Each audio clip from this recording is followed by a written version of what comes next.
જેમને ટ્રાફિકના નિયમના ભંગ બદલ ઈ મેમો આવે છે અને તેઓ ભરતા નથી તેમનું લાયસન્સ જપ્ત થઈ શકે છે। જો તમે 3 મહિનામાં ઈ મેમો નહીં ભરો તો આકરા પગલાં લેવામાં આવશે તેવી વિચારણા કરવામાં આવી રહી છે। ટ્રાફિકના દંડમાં વધારો કરવામાં આવ્યા પછી હવે સરકાર નિયમોને વધુ આકરા કરવા જઈ રહી છે।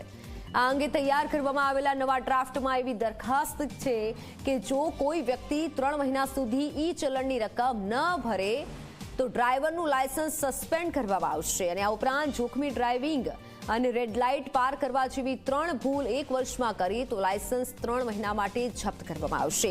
સરકાર આ પ્રકારનો પ્રસ્તાવ લાવવા માટે એટલા માટે વિચારણા કરી રહી છે કેમ કે લગભગ 40% લોકો જ ઈ ચલણની ચૂકવણી કરે છે।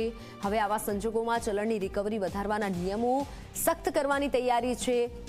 આ ઉપરાંત લાયસન્સ પર ભય લાગશે તો લોકોમાં ડ્રાઇવિંગને લઈને પણ ગંભીરતા જોવા મળી શકે છે। સરકારી સૂત્રોનું કહેવું છે કે મોટા પાયા પર ટ્રાફિક ચલણ અદા કરવામાં આવી રહ્યા નથી અને તેના કારણે ઈ ચલણના માધ્યમથી ખરાબ ડ્રાઇવિંગ પર પ્રતિબંધ લગાવવાનો હેતુ પૂરો થઈ રહ્યો નથી અને તેથી હવે સખત નિયમો કરવામાં આવશે।